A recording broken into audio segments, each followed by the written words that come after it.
Africa's creative and adaptive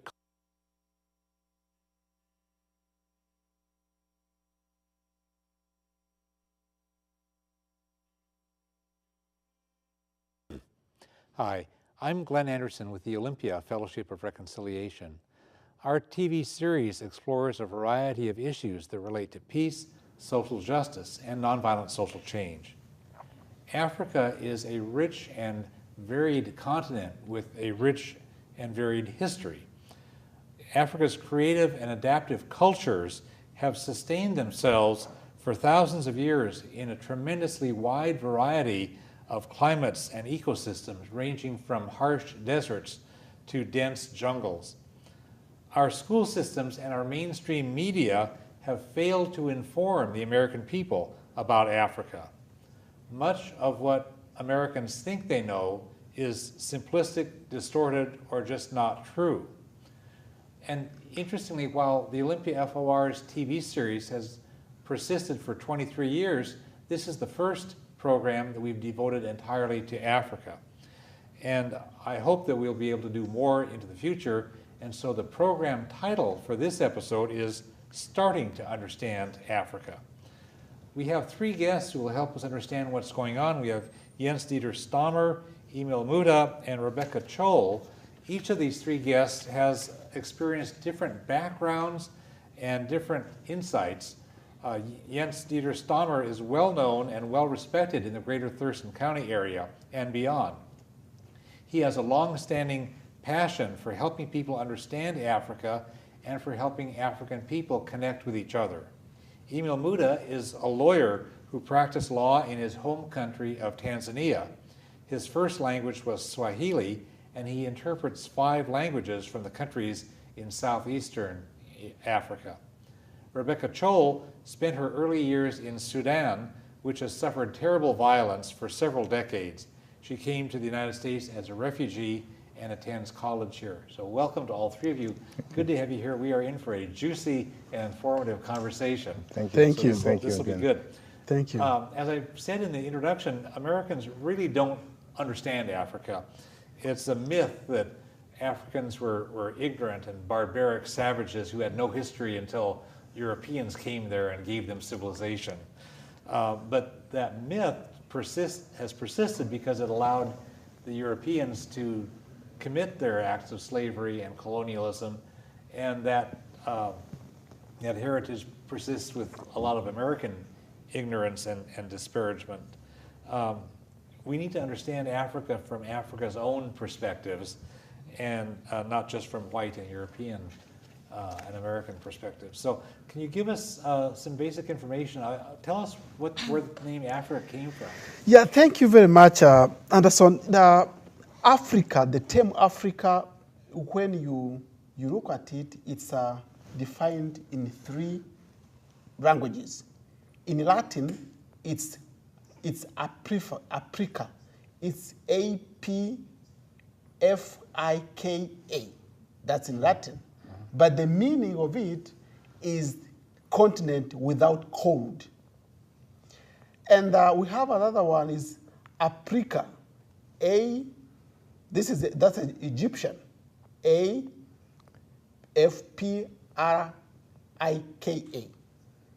But that's Egyptian, but the meaning is the same. The continent without cold. And without the cold. Meaning without law. No, without cold. Cold without... without cold. Without cold. Oh, I'm sorry. Okay, yeah. Got it. So the term Africa, so you can write, that's from Bantu, which is the biggest group of Africa. You can spell as A-F-R-I-K-A, that's in Bantu, or A-F-R-I-C-A, which is in English. By the meaning of Africa in the Bantu language, it means the birthplace of human being. Wow. That's in Bantu, which is the largest group in Africa. I want to just show a map of Africa so people, the viewers, can get their bearings. It's a huge continent. Europe is above it, and Arabia would be off to one side. Correct. And India and so forth farther on. And we'll be talking with your experiences from your home countries. Rebecca, you're from Sudan, which is here. It's just south of Egypt. Yep. And Emil, you're from Tanzania, which is also on the east. It's on the coast, a little bit up from Madagascar, the Correct. big island. Yes. Just so we have some idea. So the two of you are from here, these places. And we'll be talking about those later, but we'll have occasion to show the map during the show again. Okay. What are some, well, it's a huge continent, and tell us how big that is. Yeah, you are right. The Africa, apart from being the historical continent of being source of a human being in this or the world, is the second largest. But if you need to know the size of Africa, is 4 times of America. That's how the African is big. Right. I've seen a map that draws the outline of the U.S. 48 states and China, and they both fit easily within the continent of Africa. Correct. With space left over. Yes. So it's bigger than the United States. Yes. And China put together. Exactly. So it's huge. And there are probably more countries in Africa than on any other continent. Yes, we are about 53 national, independent, but we get independence different times again. Yeah. So. And possible 2 more in the near future, 1, 2, 3 years. Yeah, they are going to separate. Possible Western Sahara if the negotiations with the UN after a long time bearing fruit, that Western Sahara get an own country, and then possible Southern Sudan. Yeah. Let's look at some of the pre-colonial history. As I mentioned in the introduction, there's this notion that, they didn't have any history until we came there and brought civilization to them. But I was impressed with the background reading that I did, how they had well-developed iron and other metallurgy, and they were making things, and they were very sustainable in the environments, and generally made society work in all kinds of various ways in different places. Yeah, it's quite true. You know, the history, the one who wrote the history, he liked the part of his favorite. But Africa, as Africa, as I told you from the beginning, is the origin of the human being. So before the colonial came in, Africa was, I can say, was heaven, because every part of Africa has his own leadership, and most of them was a chiefdom. You find every part there is a structured government, respected, and even if there is any misunderstanding, they have a way to solve their dispute without killing or running away. So the Africa, before the European came in, was harmony. Everything was in brotherhood. And by the way, it was just a piece of land with no demarcation.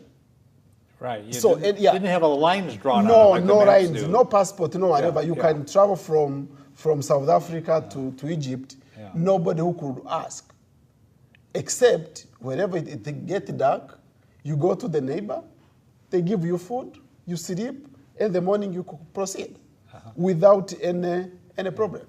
Yeah, I know in a few months ago we did a program about how to resolve conflicts and crimes in ways that are reconciling, and one of the models for some of that kind of work is what has been done in some African local areas, where if somebody violates a law of the village or the tribe, they bring the person out and they work it through as a whole community until they can restore that person in good standing to the village. And they often do that by affirming the good things about the person, or some way to make things right and restore that person to community, which is altogether different than the blaming that we do in this country. Yes, Anderson, you can see this. We have a vivid example, which is recent. We have a country like Rwanda who faced genocide. The international community, they put tribunal, Arusha, they put tribunal in Hague. But this tribunal, they didn't do nothing except spend the money. But Rwanda employ their former system of how to dissolve the dispute. That's right. This system is called gacaca. The gacaca means a victim and a killer, they meet together. So remember, those killers were in the jail, but the government spent money to feed them.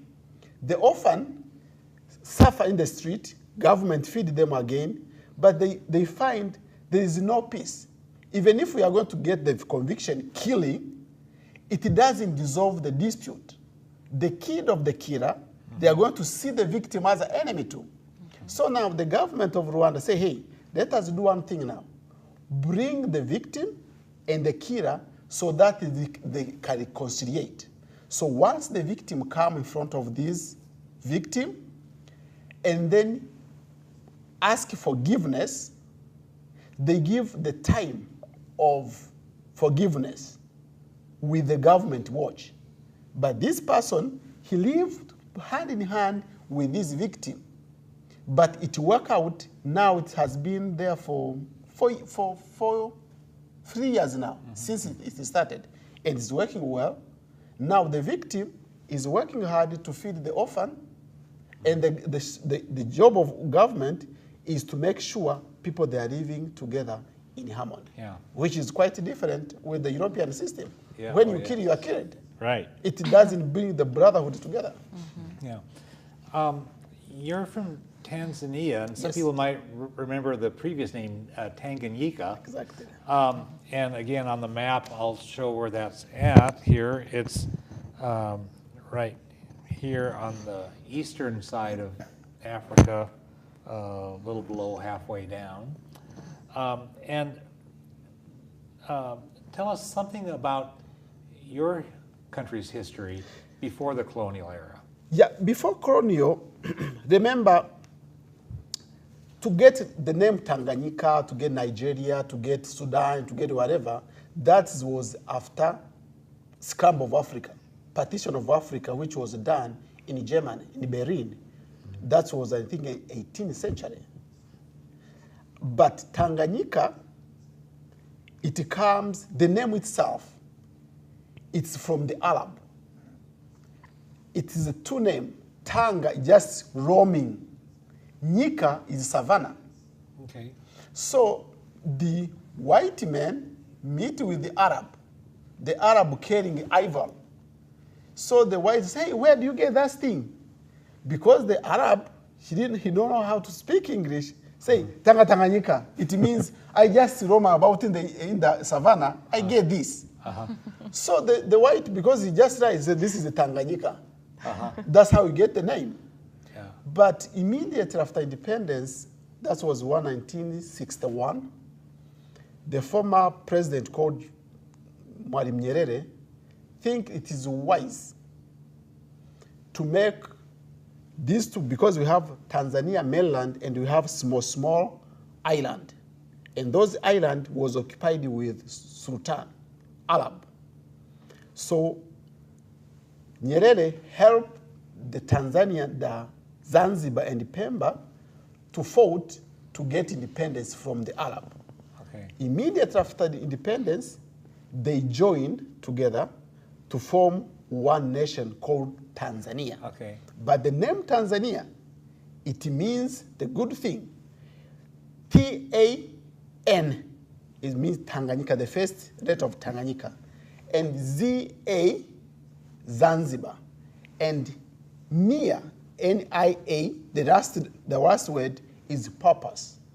It means is Tanganyika and Zanzibar join with one purpose. Oh. That's where Tanganyika, and that's how Tanzania means. And the political name is United Republic of Tanzania? Yeah, it's a United Republic of Tanzania. So it's two republic and unite. Okay. Yeah. I want to connect with your country, which is at a different place in the map. We showed it a few minutes ago. Right. But Sudan is this very Large. big country. It's the biggest country in Africa, you said. Yeah. And it's up here just south of Egypt. And so tell us something about the people and the culture from Sudan, where you came from.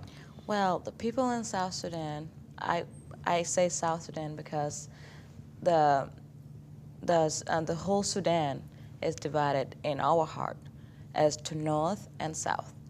The north are the Muslim, and after the Civil War that was going on, and it's still kind of going on, we have a peace agreement right now that's kind of, I think it's going to end within the next year or so, and we're going to have to like go back and maybe redo the peace agreement, or we're going to go back to the fighting again, or it's just going to, we'll just have to see in the next year or so. But the people in the South Sudan are cattle people. From the beginning of time, they were just cattle people. They live off their land, they live off their cattle. They hunt, the men go hunt, and the women stay home and take care of the babies and take care of the gardens or whatever they have. And what else? Sorry, my throat is a little dry.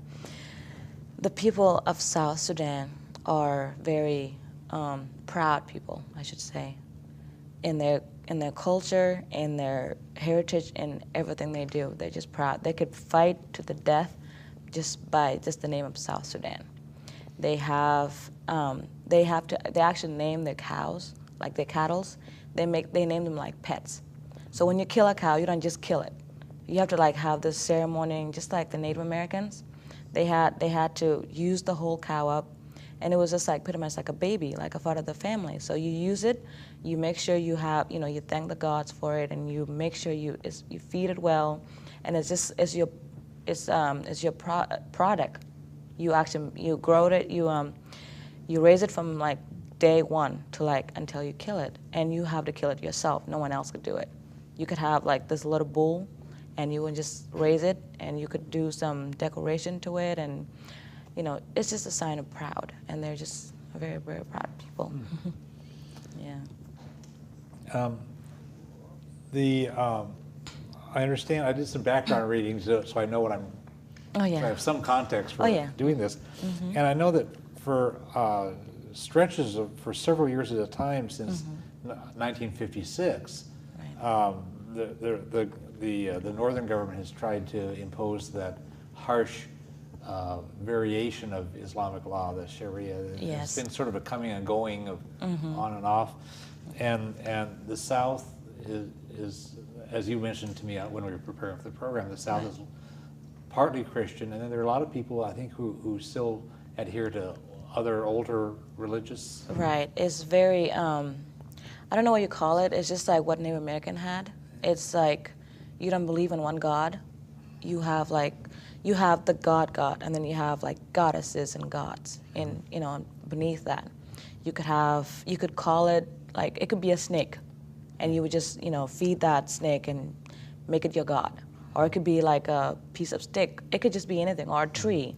And it could be like traced through your ancestors that way too. Your ancestors could be like, okay, that's our God, and you decorate it. It could be a piece of drum, it's just anything. But it's very much rooted in that place, Right, in that, yeah. in that culture and the people. They believe that everything has a spirit. Everything has a spirit. Even the trees do have a spirit. When the war came to our village, which was like one of the biggest villages in South Sudan, they took everything. They took the homes. They took the crops. The women even. They killed the men, and then they took the women and the children and the old, and they even took down the trees. And some people, they even cried more for the trees instead of what they saw, around them. It was just, yeah. The conflict between North and South has continued off and on since '56, Right. politically, between those, the North being more Arab-oriented and Sure. Muslim-oriented, and the South different. And you had the big starvation in around 1988, Yes. and then the General Bashir seized power in a coup in 1989 and just was a ruthless dictator. And tell us something more about the Civil War. I mean, because your country's just been through a lot. Yeah, just a little bit. Well, when the Civil War started, it was like we have this celebration we do every year. We call it our Independence Day. We call it actually May 16, and there's another word for it, but usually we just call it May 16 because that's when that happened. Late President, Vice President of South Sudan, Dr. Garang Mabur, was the one that actually broke away from the South and from the North and made South free, because it was just like slavery from like the first time the European came in. They gave power to the Northern. They took the South and they just pretty much beat them down to the ground. They say, this is your land, just do whatever you want to do with it. They don't give them any resources, they don't give them anything. Most of the resources of Sudan are in South Sudan, and they just come and take it as they please. They don't have anything, they don't have any police, they have nothing.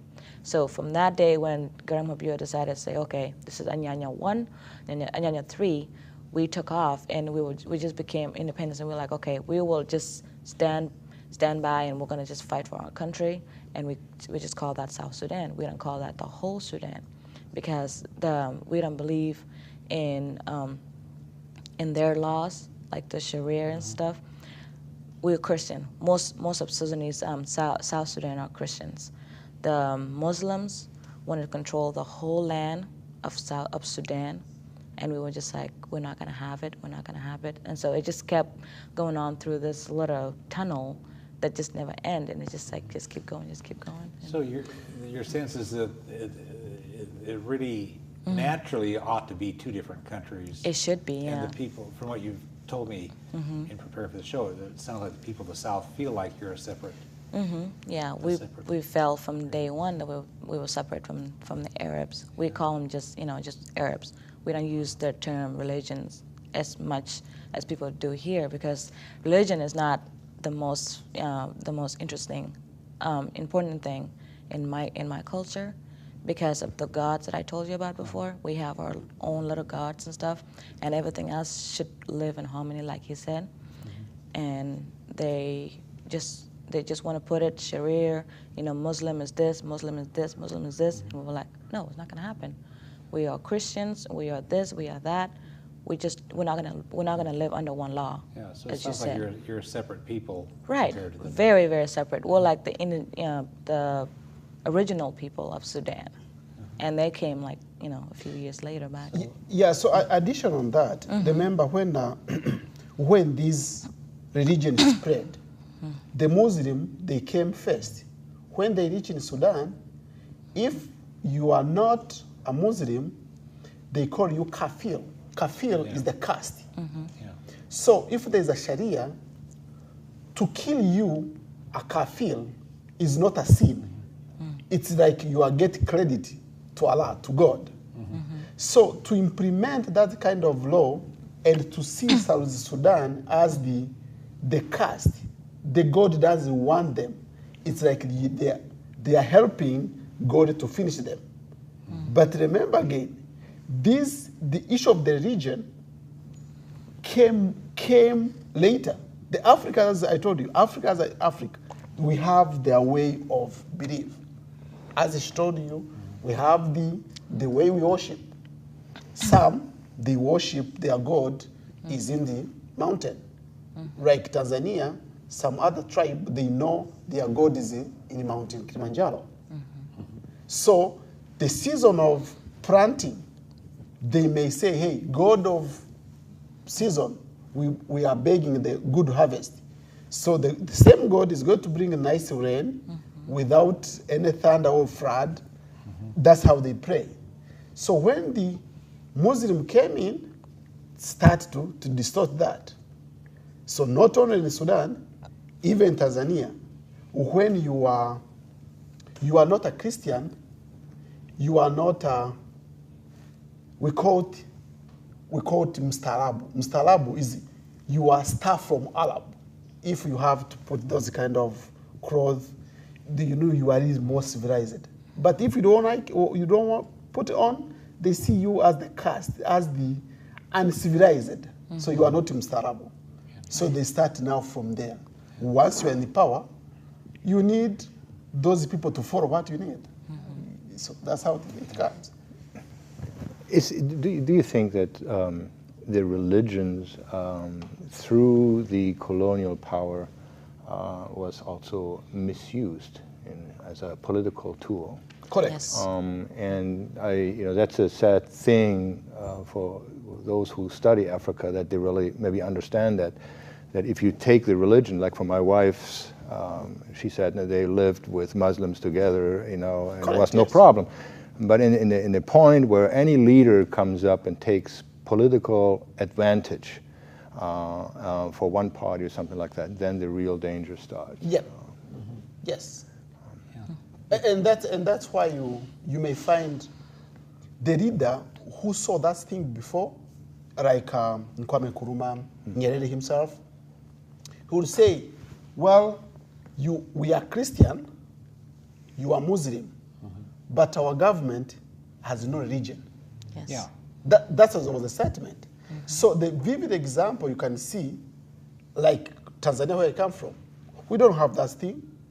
But to balance of it, when we get independence, remember the missionaries, when they came in, they came with two. They came with a gun in the right hand, Yeah. the Yep. Bible Yeah. in the. So, Like Native it tells- America. Yeah, Yeah. it tells you what. But when they came in Tanzania, they did good. They built the schools, they built the hospitals, Right. they did a good job.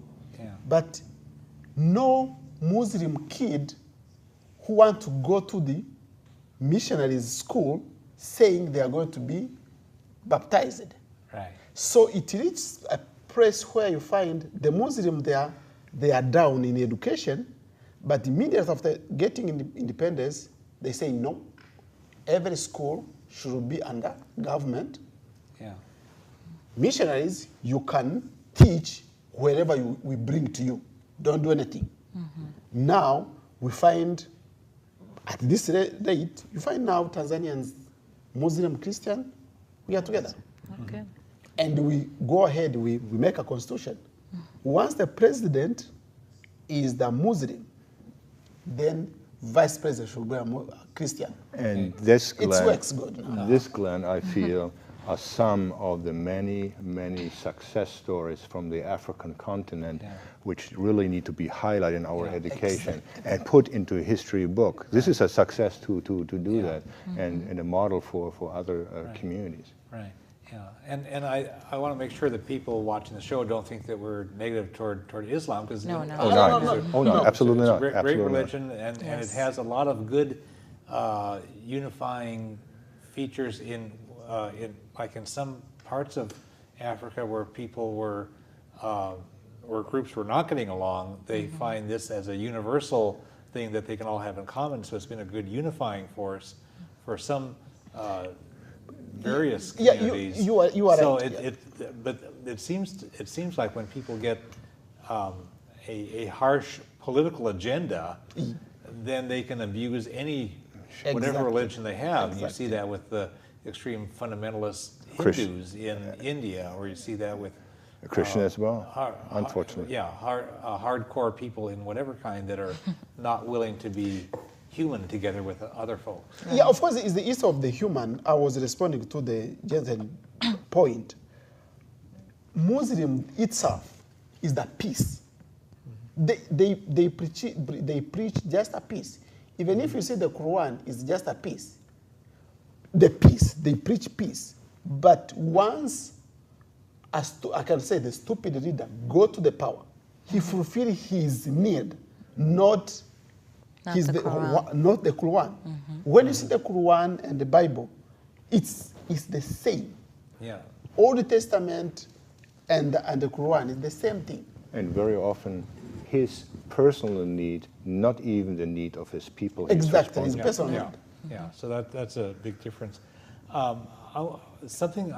When I was doing some background reading for this and looking at the old colonial history, it was interesting that some of these European countries that had little trade outposts, they were in the 1500s, 1600s, 1700s, they had little trade outposts, and they were just on the coast. They had not gotten inland. And we think of the colonial era, but the colonial era was really hitting its peak in the late 1800s and early 1900s. And before that, there was a little bit of European encroachment for trade, and the corporations, the companies were running exploitation. There's a quote, one writer referred to the way the European businesses ran colonial Africa as an economy of pillage. They were just in there getting whatever they can and stuff. So in the context of all those colonial abuses that really seemed to hit a peak in the late 1800s, early 1900s, until they became really a drain on Europe, and it was like spending all this money and they couldn't control it. It's like, and it makes me think, what are we doing with this country now with the places that we try to run that aren't ours to run? Right. We got into this interesting, exciting time of liberation from colonialism that mostly ran in the 50s and the 60s. There's just a lot of excitement.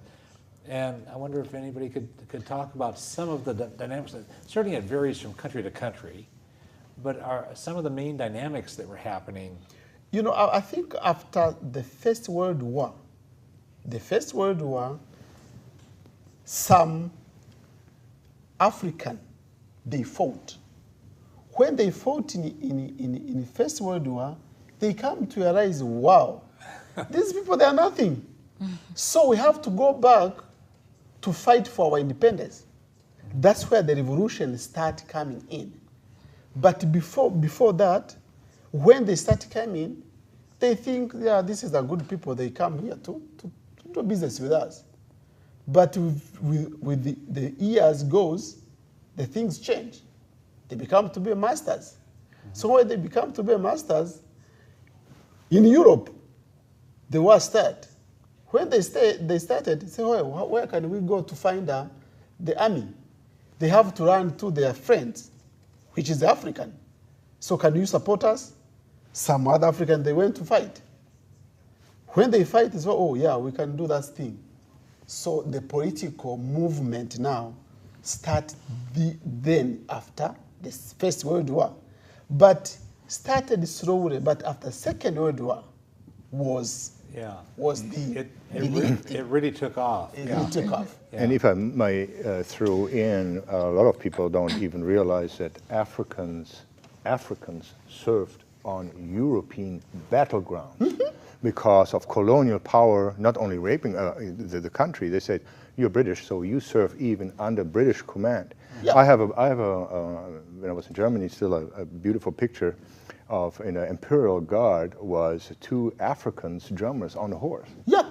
I mean, so we don't even know that, and so you find even graves with Africans on European. Yes, in ground. European, yeah. And we need to realize that. And that's an example of the Germany and Tanzania, we are brothers.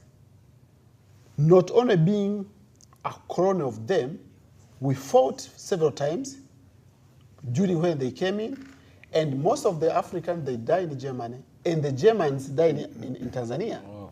So now the era we are in is we are brothers. So, yeah. And that's why if I ever in Africa, I mean, after 1 day or 2 days, I ask one question: where is the tomb of the unknown in your country? I did it in Egypt. I take the time to go there and salute them, because to realize that you know, I don't know how many have fought overseas and pay that respect, and that's, you know, I'll hopefully continue to do that. Tell us your personal story coming out of Sudan, and tell us your story. Okay, well, I came. I was born in South Sudan. By the time I was 2 months old, we had to flee my village, and we flee to northern Kenya, in a place called Kakuma. My dad was killed. Well, so I thought it was my dad. Most of my family members were killed during the invasion.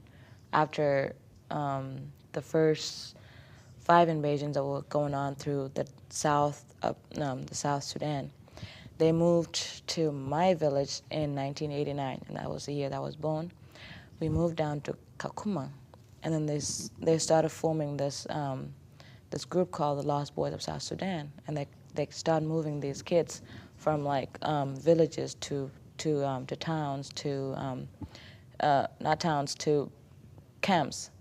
They started in Ethiopia, and then that didn't work, so they had to stop. They had to move them again, and they moved them to Uganda.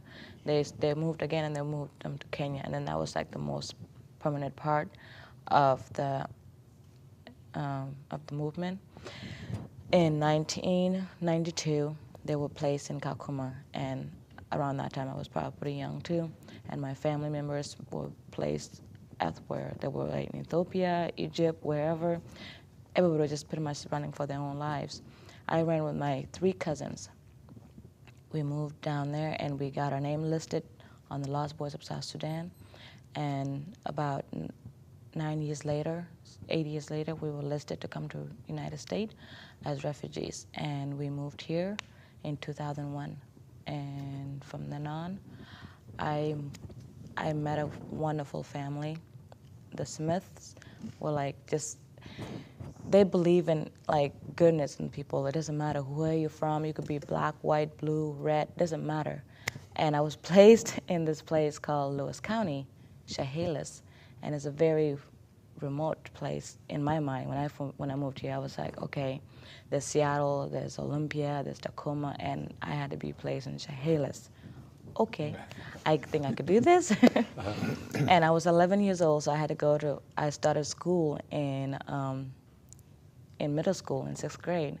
And that was the first time in my life I ever went to school, ever. In Africa, we have this thing like discipline. Not all Africa, but some countries. In Kenya, they have to discipline their kids. They use like whips to make them read better. They use pretty much anything to beat their hands, or just a lot of beating basically. And I was too young, and somebody said, I don't know who, thought that I was too young to take the beating, so they say, okay, I'm just gonna stay home. So I went to kindergarten, and that was it. And then I just stayed until I was 11, and I started school, and I was like, just pretty much just running. I was not walking, I was running through school, like, okay, I gotta go to school, I gotta go to school. I started reading, I started from like 1, 2, 3, started like ABC, just the basic stuff. And I was in 6th grade. And to this day, I don't even know how I did that, because I'm in college now. I'm reading just like everybody else here. I'm doing math. It's pretty much just... You're on TV? Wow. Oh, that too. Yeah. And it's just a wonderful experience. And you said that you're trying to get your AA degree and you want to be a social worker? Yes, I'm hoping to get my AA sometime next year, either in June. I'm hoping for June. I started going to Centralia College the winter of 2009. But prior to that, I had my daughter in the fall. So I had to like stay for that quarter, and I was like, okay. So I started a little late, and I had to take, part-time here, part-time there, because I'm raising a daughter, and it's kind of hard to be a full-time student and a full-time mom. So Yeah. my daughter come first. So. Yeah. How interesting that somebody who's from Sudan thinks of Chehalis as remote. I know. I will be sure and tell that to all my friends who live in Lewis County. It's amazing. So, Jens, I want to check in with you for a bit, because you've got some experience and a great reputation in the greater Thurston County area and beyond. Can you share with us some of how you got this great passion for Africa? Well, it's an interesting story, and I try to put it as short as possible. Yeah, well, we have to, because we're tight Oh, on you're time. sure. But actually, too, in second marriage with my wife, who was born in the village of Ogu, close to Port Harcourt, large family, and my father-in-law, not a war canoe chief, chief in the compound, and also in a circle of families who choose the village king. So that's one thing. The other is I had the opportunity through, at the time at Evergreen, to represent a Canadian human rights organization at the United Nations World Conference Against Racism and Intolerance in Durban. The Durban, city, South Africa, yes, for those where we viewers had who don't know this where Durban is. soccer game just had. Oh, yeah. And a success story, an African success story. Yeah. And this experience, seeing 20 to 40,000 people from around the world, and by the way, it was not only the Israeli-Palestinian issue, and first-hand experiencing that the United States walked out, and even get asked by a South African taxi driver about that. Seeing that and building friendships on the ground, and then trying to see, before I left, the Kingdom of the Zulu, and skipped my flight back. And then through that, experiencing the hospitality of South African airline, not charging anything for my delay, and arriving in 9/11 in London. So that left a remark, and that left then to founding two organizations, and one is the African Affairs Council of Washington State. Yeah, and we'll talk about that in just a moment. You already had a prior experience, prior background of interest in indigenous people who come from whatever and land that was instilled through the experience, having the honor living on a nearby Indian reservation. And that, I think, was one of the best teachings and learning experiences I had in my life, and I think that is a good preparation for it. So tell us about the African Affairs Council of Washington State. It's a do you small do? organization, and our vision is as follows. We are not saying that we can speak for Africa, that we have all the knowledge about Africa, or that we intend to tell Africans what to do. That's not our mission. We are interested to bring Africans together in Washington State. We try to bring together friends of Africa. We have immigrants and American citizens who lived in Africa, Peace Corps workers, former military, scientists who have a passion for Africa. Why not to bring them together? But the major thing is also to look into the humanitarian contribution of Washington State on the African continent. And right here, close by, in Tumwater, is an example of a city who chooses to build a relationship with a community in Uganda, in Mubende. And that's just one. We have 6 sister cities associations. In Washington. In Washington. There's Six sister city relationships. And we have colleges and universities who have built relationships, nonprofit faith communities, and to bring them together, for example, in the Annual Day for Africa. Yeah. When we were getting together for the program here, you mentioned that a growing number of colleges are teaching Swahili. Yes, correct. Yeah, the African Union, they are struggling by now to see if they can get the one language which can unite Africa. So to start with, now you can see most of the colleges that are teaching Swahili trying to make Swahili as the African language. And success behind that is Africa is a Bantu language, which is the big group of Africa. We have the Swahili is Bantu language, Arabic, and the other Latin is in. It make one language called Swahili. So we are thinking if we start going inside, teaching Swahili to most of the people is going to make at least one language. As you know, Africa, you may find, I have a brother from Mozambique, but we can't speak because they are speaking Portuguese.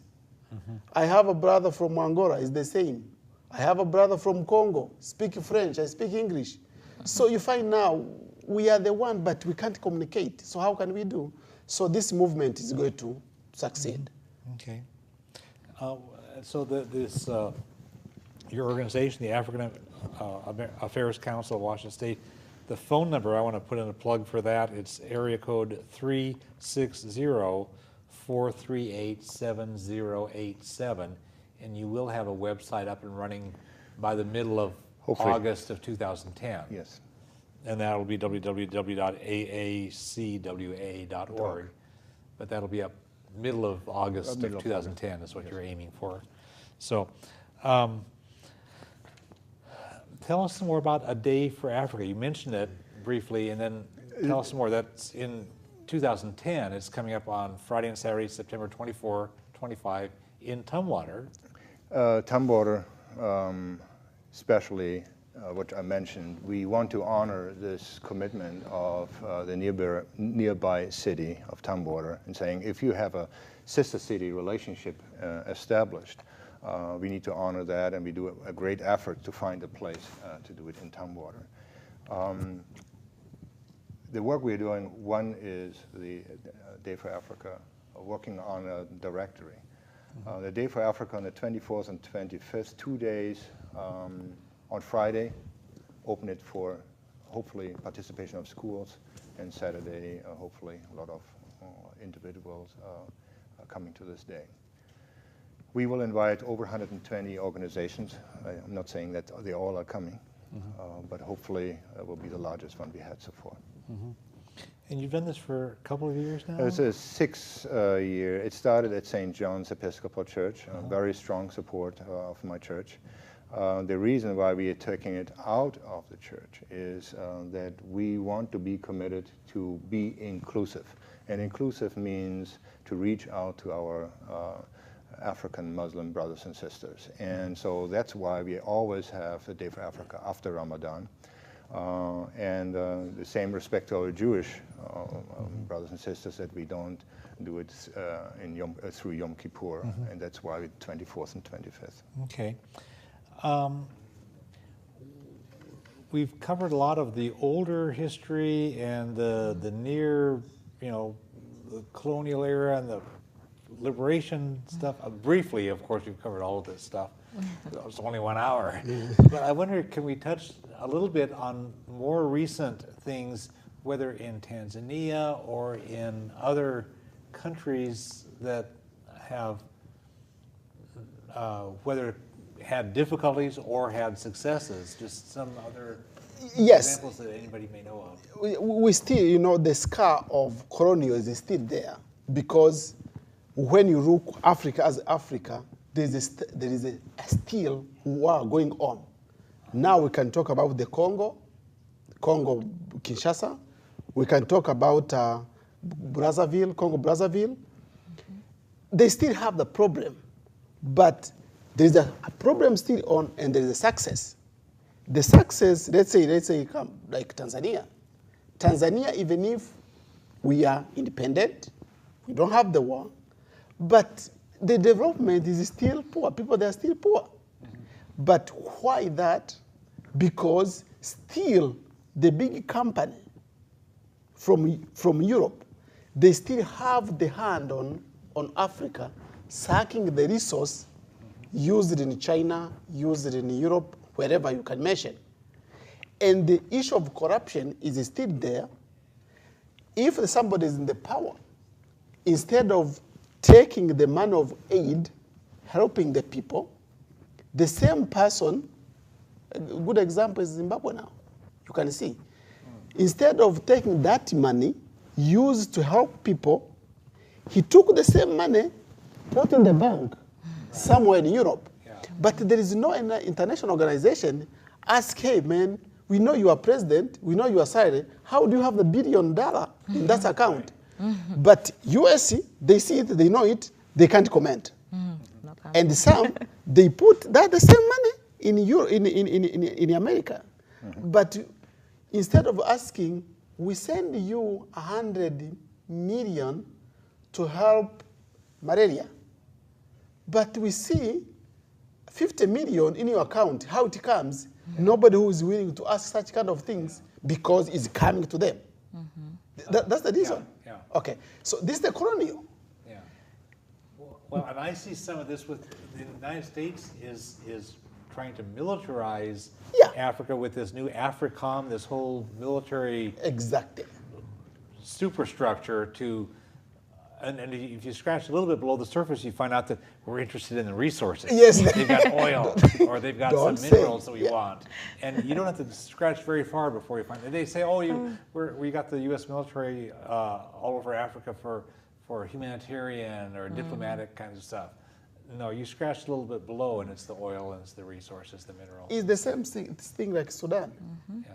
If America could say, hey, enough is enough, but we know for sure, the North Sudan, they are selling oil to China. China, they are taking the oil. Yep. And then America say, hey, why are you doing to those people of South Sudan? The China say, hey, you are my friend. Why do you want to take my bread away? Keep quiet. And then there's a peace agreement going on. So the peace for 26 years fighting. Why don't you end it now? You know, it's something, you see it, but the colonial, I can see it, the hand of colonial is still there. Yeah, and so the colonialism hasn't really gone away even after independence. Not even close. Pardon me? I said not even close. Not even close. Yeah. No, that's right. Are there some other things that we can say? We've got really just a couple of minutes left. Are there any other contexts or insights that people might have to help understand what's in the news now or what might be coming up? One thing I hope before we leave need to be mentioned, this is an experience I think you all share, is the uniqueness of Africans recognizing themselves. Yes. Yeah. I have seen it by myself with my wife in Frankfurt, approaching two Africans. We have no idea who they are. A smile from far, at least 5 minutes, how are you?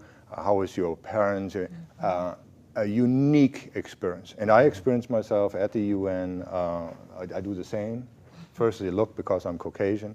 But if I put a little photo out, I show my family, the smile is there. I saw it in Frankfurt talking to an architect from Nigeria. He was busy. Even he was busy. He took this. What I want to say, a very unique trait of welcoming. Then the teaching of Ubuntu, the oneness. You know, I wish it would be in the books. Number 3 is I'm advocating for partnerships. If we really want to understand and be involved in Africa, we need to consider partnerships like Tumwater. It could be sister partnership. put a church or synagogue or mosque partnerships, could be a trade partnership. I don't care. If you take a partnership, then it's not them anymore. It's the Joes and the Marys using this, and then you take a personal interest. And if something is happening, you get involved in that. So I'd like to add this on to it. The thing that you said about the greeting, Very unique. It reminded me of something I read just the other day preparing for the program, is that when Ghana became independent in 1956, it was like a really big deal. Really big deal. And people from, dignitaries and heads of state from all over the world came to Ghana, and the United States sent Vice President Richard Nixon, who was not really well liked in this country, actually.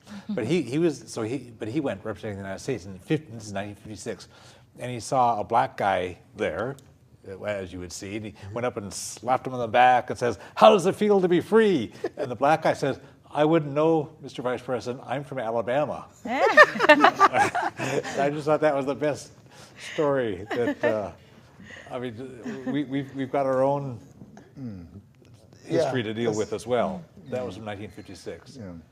Yeah, to me, I was trying to wind up with commenting about the kindness of America, the kind of Washington State. You may see now we have a refugee, asylum, and other immigrants. There's a lot of programs out there helping these people. But remember, the DHS, Department of Health and Social, they don't know what these people need. They just go over them without making a study to know how they can save them. They use a lot of resources instead of going with these Africans themselves to ask, what do you need, we can help. They just come in, they find the energy they're using is a lot, and the money they're using is a lot, but nothing is achieved. Okay. I want to thank all of you. We're out of time. I want to thank Rebecca and Emil and Jens Dieter. I want to thank all the folks who've been watching. Thank you. We need to understand Africa from Africa's own multiple perspectives. And let's seek out firsthand perspectives, people and nonprofit organizations who are from Africa and who have track records of egalitarian working relationships with Africans.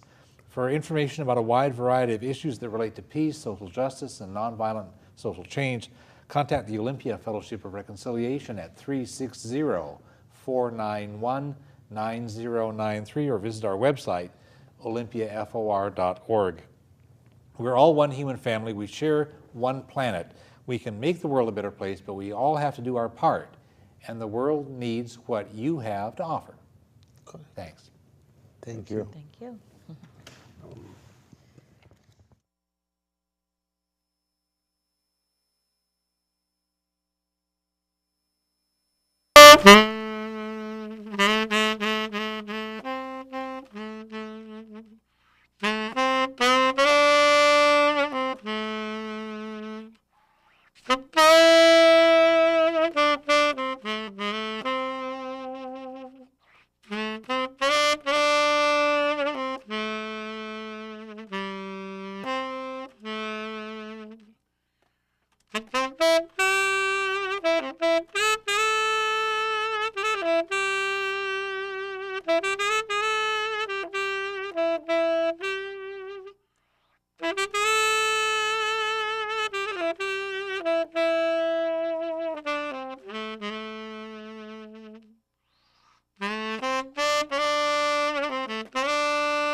So you can write, that's from Bantu, which is the biggest group of Africa.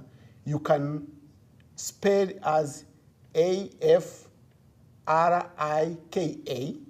that's in Bantu, or Africa, which is in English. By the meaning of Africa in the Bantu language, it means the birthplace of human being. Wow. That's in Bantu, which is the largest group in Africa. I want to just show a map of Africa so people, the viewers, can get their bearings. It's a huge continent. Europe is above it, and Arabia would be off to one side. Correct. And India and so forth farther on. And we'll be talking with your experiences from your home countries. Sudan. Rebecca, you're from Sudan, which is here. It's just south of Egypt. Yep. And Emil, you're from Tanzania, which is also on the east. It's on the coast, a little bit up from Madagascar, the Correct. big island. Yes. Just so we have some idea. So the two of you are from here, these places. And we'll be talking about those later, but we'll have occasion to show the map Yes. during the show again. Myth has persisted because it allowed the Europeans to commit their acts of slavery and colonialism, and that heritage persists with a lot of American ignorance and disparagement.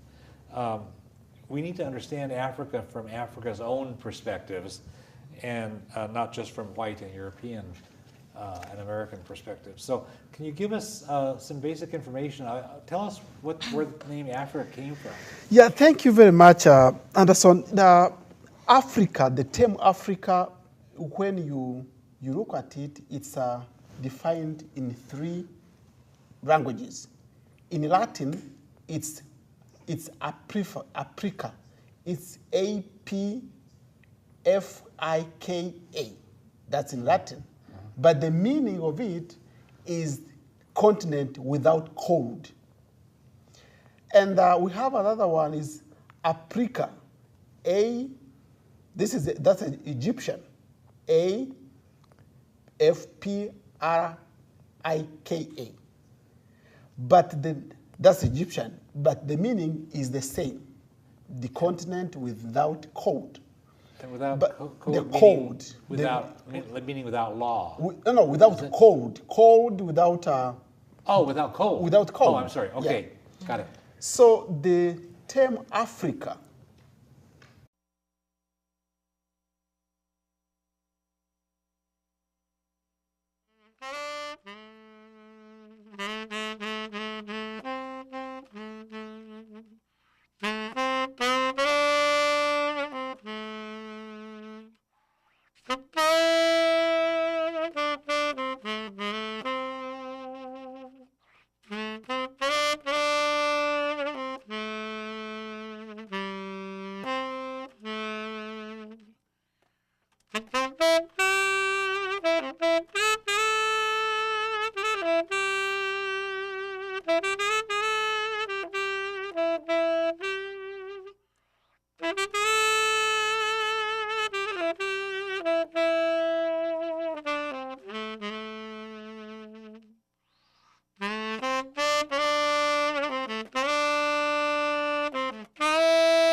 persisted for 23 years. This is the first program that we've devoted entirely to Africa. And I hope that we'll be able to do more into the future. And so the program title for this episode is Starting to Understand Africa. We have three guests who will help us understand what's going on. We have Jens Dieter Stammer, Emil Muda, and Rebecca Chol. Each of these three guests has experienced different backgrounds and different insights. Jens Dieter Stammer is well known and well respected in the greater Thurston County area and beyond. He has a long-standing passion for helping people understand Africa and for helping African people connect with each other. Emil Muda is a lawyer who practiced law in his home country of Tanzania. His first language was Swahili, and he interprets 5 languages from the countries in southeastern Africa. Rebecca Chol spent her early years in Sudan, which has suffered terrible violence for several decades. She came to the United States as a refugee and attends college here. So welcome to all three of you. Good to have you here. We are in for a juicy and informative conversation. Thank you. Thank you. This will be good. Thank you. As I said in the introduction, Americans really don't understand Africa. It's a myth that Africans were ignorant and barbaric savages who had no history until Europeans came there and gave them civilization. But that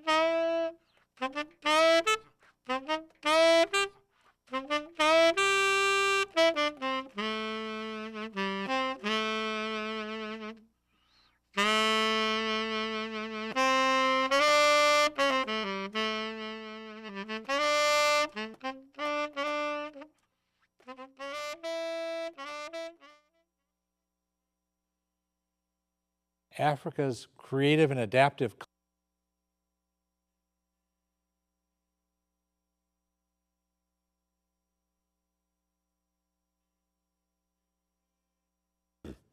Hi, I'm Glenn Anderson with the Olympia Fellowship of Reconciliation.